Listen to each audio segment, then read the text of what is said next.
आज की कहानी में एक डॉक्टर महिला का देहांत हो जाता है और उसका पुनर्जन्म होता है। जनवरी में उनका देहांत होता है और दिसंबर में उनका जन्म हो जाता है। इत्तेफाक से इस जन्म में भी वो डॉक्टर बनती हैं। उनको अपनी सारी बातें याद रहती हैं, लेकिन 8 साल की उम्र में वो सब कुछ भूल जाती है और आगे अपने जीवन में आगे निकल जाती है, लेकिन उनके माता-पिता द्वारा ये सारी बातें बताई जाती हैं।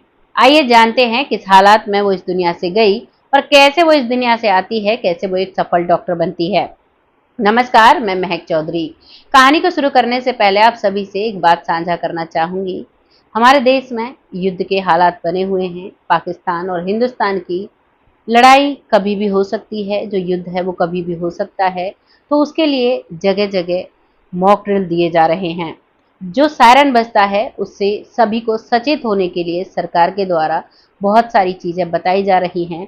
तो आप सभी को उसे गौर से सुनना होगा और सरकार का सहयोग देना होगा, क्योंकि जब एक सैनिक सेना में लड़ने के लिए जाता है, उसका परिवार जब सुरक्षित होता है तो वो बहुत अच्छे से लड़ पाता है।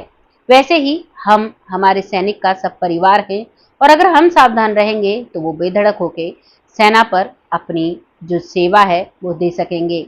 इसीलिए हम सबको एक यूनिटी बनाकर, एक बनकर इस जो मुसीबत है, वाकई में ये मुसीबत है, इंसानियत के लिए बहुत बड़ी मुसीबत है। लेकिन पहलगांव में जो कुछ हुआ वो वाकई में बहुत बुरा हुआ था, और जिसकी उपेक्षा में ये सब कुछ हुआ जो कल रात को हुआ। तो इसीलिए सभी सावधान रहें, सतर्क रहें और सहयोग दें। सरकार का बहुत अच्छा कार्य सरकार कर रही है, हर चीज़ पर गौर दे रही है, सुरक्षा पर, हर चीज़ पर सावधानी से अपने सारे फैसले ले रही है और बिल्कुल न्यायिक फैसले ले रही है। जितने भी हमले सरकार के द्वारा पाकिस्तान में जो आतंकवादी थे उनके ही जगह पर किए गए हैं। कोई भी जो इंसान, जो नॉर्मल व्यक्ति है, जो हमारी तरह है, उस पर कोई भी अटैक नहीं किया गया है। सरकार ने सभी इलाकों का पता लगाया और उन पर अटैक किया, क्योंकि पहलगांव में जो अटैक किया गया था वो आतंकी हमला था। अब ज़्यादातर लोग कहते हैं कि ज़्यादातर जो आतंकी होते हैं वो पहलगांव में जिन्होंने अटैक किया, या फिर उससे पहले पुलवामा में अटैक हुआ, उससे पहले बहुत बार ऐसा हुआ, तो वो सभी ज़्यादातर मुस्लिम पाए जाते हैं। मैं ये नहीं कहती मुस्लिम कम्युनिटी सब खराब है। हमारे देश में भी बहुत ऐसे मुस्लिम हैं जो आज भी सर उठाकर, हमारे देश के जो जवान हैं वो भी मुस्लिम तत्व के भी हैं। सभी, क्योंकि हमारा देश हिंदू, मुस्लिम, सिख, ईसाई में विश्वास रखता है, भाई भाई में विश्वास रखता है। लेकिन जितने भी ये आतंकवादी हमले हुए हैं, इन सभी में मुस्लिम तादाद में लोग पाए गए जो बाहरी देशों से आते हैं, और जिन्हें ज़्यादातर शरण जो दी जाती है वो पाकिस्तान के द्वारा दी जाती है। ये पाया गया है सभी रिसर्च में, सभी खोजों में। और ज़्यादातर इलाके जो कई ऐसे जो आतंकवादी थे जिनको कई बार देखा गया है, कई बार जिनके बारे में जाना गया है, वहाँ उन्होंने ट्रेनिंग तक ली थी, जो जगह सरकार ने जिनके ऊपर अटैक किया था। तो इसीलिए सब सावधान हो जाएं। युद्ध किसी के लिए अच्छा नहीं होता, ना भारत के लिए अच्छा है, ना पाकिस्तान के लिए अच्छा है, क्योंकि हर जगह हिंदुस्तान, पाकिस्तान, सभी जगह इंसान रहते हैं। ना ही सरकार युद्ध चाहती है, लेकिन जब कोई हम पर आकर वार करे तो जवाब देना बनता है। हमारे देश में रहने वाला हर व्यक्ति वीर जवान है, चाहे वो महिला हो, चाहे वो पुरुष हो, क्योंकि महिला में भी इतनी ही क्षमता होती है और ज़्यादा क्षमता होती है अपने दुश्मन से लड़ने के लिए। अब वो दुश्मन कोई भी हो सकता है। इसीलिए सब सतर्क रहें, सावधान रहें, और जो भी सरकार नियम बनाती है उसी के हिसाब से चलते रहें। अब कहानी शुरू होती है। कहानी एक महिला डॉक्टर की है जो फौज में डॉक्टर होती है, जो अपने फैशन से डॉक्टर बनती है, जिसके माता पिता एक बिजनेसमैन होते हैं। सन 1971 की बात है जब वो जन्म लेती है। सन 1971 में उसका जन्म होता है। वो पढ़ती है, लिखती है, बहुत ही नाजों से बड़ी होती है, और धीरे धीरे अब वो ग्रेजुएशन से पहले ही, यानी कि 12वीं जब पास करती है, तो वो नीट की परीक्षा कर एक सफल डॉक्टर बन जाती है। डॉक्टर इतनी अच्छी, ज़्यादातर लोगों का वो मुफ्त में इलाज किया करती, क्योंकि उसकी फाइनेंशियल कंडीशन बहुत अच्छी होती है, बहुत अमीर घराने से होती है। उसे पैसे से मतलब नहीं होता, उसे लोगों की दुआएं लेने से मतलब होता है। वो लोगों की बहुत मदद किया करती।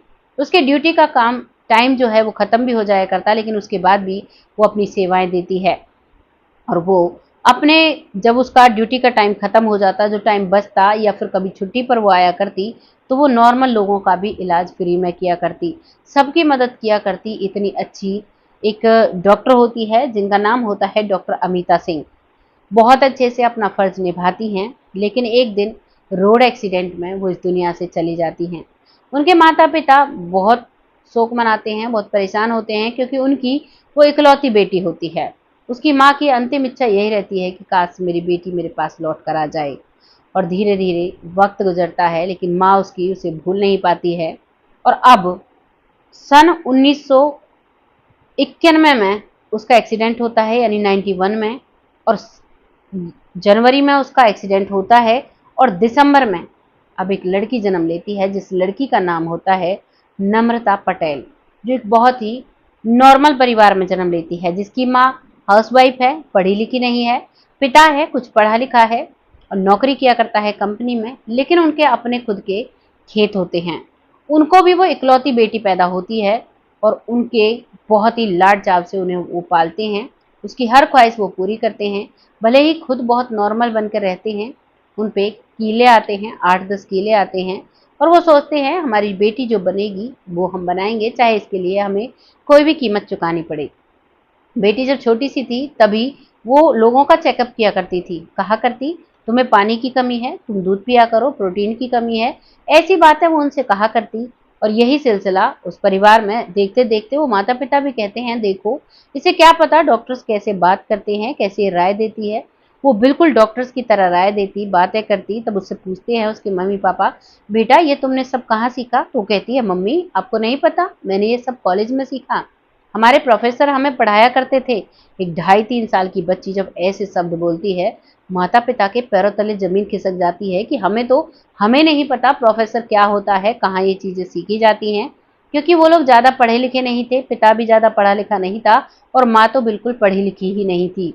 वो सब कुछ उन्हें बताती है। वो कहती है हमें ग्रुप में स्टडी कराई गई थी, और मैं तो अपने हॉस्पिटल में काम भी किया करती थी। मैं फौज में एक बहुत अच्छी डॉक्टर थी, और मैं बहुत अच्छे से लोगों का इलाज किया करती थी, और अभी भी मुझे यही करना है। बड़े कॉन्फिडेंटली वो ये बोलती है। लेकिन जब भी वो माँ का शब्द आता है तो वो उदास हो जाया करती, क्योंकि वो अपनी माँ को माँ कहती है जिसने उसे जन्म दिया है, लेकिन उसे उसकी पिछली माँ भी बहुत याद आया करती। वो कहती है कि क्या माँ आप जानती हो, जो मेरी पिछली मम्मी थी वो मुझे बहुत प्यार करती थी। वो मुझे शॉपिंग कराने के लिए लेकर जाती, मुझे बाजार घुमा कर लाया करती, वो मेरे साथ बहुत समय रहा करती। लेकिन ये वाली जो माँ है, ये ना कहीं उसे बाहर ले जाया करती, क्योंकि वो खुद ही पढ़ी लिखी नहीं है। वो अपने घर के कामकाज ही उससे हो पाते हैं, जो बाहर का काम होता है उसका पति करता है, और वही सब कुछ खाना सब्जी वगैरह सब कुछ ला कर दे देता है। इस परिवार में और उस परिवार में बहुत फर्क होता है। वो बच्ची इस भेद को कभी कभी माप लिया करती, और कहा करती मेरे मम्मी पापा मुझे बहुत प्यार करते थे, आप भी बहुत प्यार करते हो। इतनी ममता उसके अंदर थी कि उनका दिल भी नहीं तोड़ती है। क्योंकि आज तक मैं जितनी भी कहानियां लेकर आई हूँ, उसमें जब बच्चा दूसरा जन्म लेकर आता है, जब पिछले माता पिता को याद करता है, तो इन माता पिता को भूल जाता है। लेकिन ये लड़की ऐसी नहीं होती है।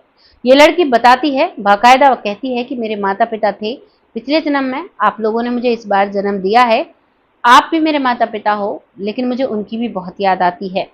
वो अपनी जगह बताती है, लेकिन माता पिता उस जगह को नहीं जान पाते हैं। धीरे धीरे वक्त निकलता है। लड़की की जब 12वीं होती है तो फिर उसे एमबीबीएस करा दी जाती है। उसके पिता के 2 किले उस एमबीबीएस कराने में चले जाते हैं, क्योंकि वो बच्ची स्कॉलरशिप टेस्ट भी क्लियर कर देती है, लेकिन उसके रहने का खाने का जो खर्चा है, वो नॉर्मल परिवारों में तो डेली मर्रा की जिंदगी होती है, जितनी कमाई होती है वो खर्च हो जाया करती है। 2 किले बेचकर वो पिता अपनी बेटी को एमबीबीएस कराता है, और वो बेटी एमबीबीएस करके डॉक्टर बन जाती है। और डॉक्टर बन के, लेकिन यहाँ बड़ी बात ये होती है, जब वो 8-9 साल की थी तभी वो सब कुछ भूल चुकी थी। सिर्फ उसे डॉक्टरेट की याद थी, उसे वो चीज़ें याद थी, उसका इंटरेस्ट था उस चीज़ में। वो माता पिता, अपना पिछला गांव, पिछला परिवार, पिछली जिंदगी बिल्कुल भूल चुकी थी। अब इस बात के बारे में वो माता पिता एक पढ़े लिखे व्यक्ति से बात करते हैं। तो वो एक रिसर्चर थे, जो कि इन पुनर्जन्म की घटनाओं पर रिसर्च किया करते थे। उनके बारे में बताते हैं, और वो बताते हैं कि मैंने कई कहानियां ऐसी सुनी हैं कि इसमें बच्चे जैसे जैसे उम्र बढ़ती है वो पिछला जन्म भूलते चले जाते हैं। वैसा ही आपकी बेटी के केस में है और अच्छा ही है, आपकी बेटी भूल जाएगी तो उसे दर्द नहीं होगा, वो किसी भी चीज़ को महसूस नहीं करेगी और अपने जीवन को खुल के जी पाएगी। माता-पिता भी इस चीज़ में सहमत होते हैं और कहते हैं कि वाक़ई में आप सही कह रहे हो और वो अपनी बेटी के साथ बहुत खुश रहते हैं। वो बेटी डॉक्टर बन जाती है, डॉक्टर बन के उस गाँव से अपने माता-पिता को लेकर जाती है और वहीं जहाँ उसकी जॉब लगी हुई थी, वहाँ पर रखती है। वहीं उसके लिए उसके माता-पिता एक लड़का ढूँढते हैं और उसकी शादी कर देते हैं। लड़की की शर्त हमेशा यही होती है कि मेरी मम्मी मेरे साथ और पापा मेरे साथ रहेंगे, तब मैं शादी कर सकती हूँ और उसकी बात को वो मान लेते हैं और बहुत अच्छे से शादी होती है, बहुत अच्छे से वहीं पर वो परिवार राज़ी-खुशी रहता है। ये थी कहानी जो कि पिछले जन्म में डॉक्टर अमिता थी और इस जन्म में जिनका नाम नम्रता पटेल था, बहुत अच्छे से उन्होंने ज़िंदगी बताई। आज की कहानी यहाँ पर समाप्त हो जाती है। आपको कहानी कैसी लगी? कमेंट सेक्शन में ज़रूर लिखिएगा। बहुत जल्द ऐसी किसी सच्ची और अच्छी स्टोरी के साथ आती हूँ। कहानी के अंत में उन सभी व्यूअर्स का धन्यवाद करना चाहूँगी, जो लोग हमें दिल से सपोर्ट करते हैं, लेकिन अपना ख़्याल भी रखिएगा, देश पर बहुत बड़ा संकट है।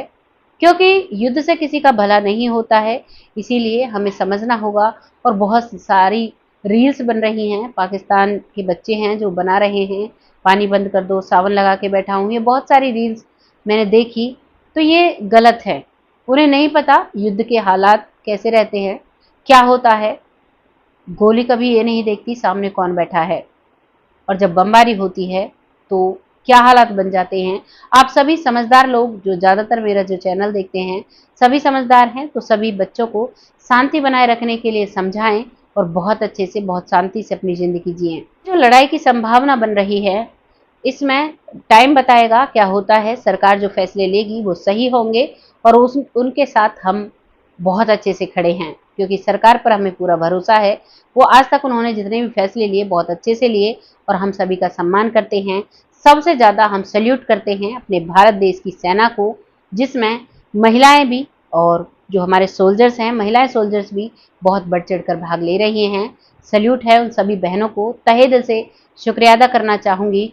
बहुत अच्छे से, बहुत अच्छी सोल्जर्स हैं, जिनमें मुस्लिम महिला सोल्जर्स हैं, हिंदू महिला सोल्जर्स हैं, बहुत अच्छे से अपना फ़र्ज़ निभा रही हैं। वाक़ई में सैल्यूट है और हम सब आपके साथ हैं। तहे दिल से आप सबका बहुत दिल की गहराइयों से धन्यवाद करते हैं और देश की रक्षा में हम सब आपके साथ हैं। चलती हूँ, आज के लिए बहुत है। बहुत जल्द फिर आती हूँ ऐसी किसी सच्ची और अच्छी स्टोरी के साथ। तब तक आप सब खुश रहें, आबाद रहें। जय हिंद, जय भारत।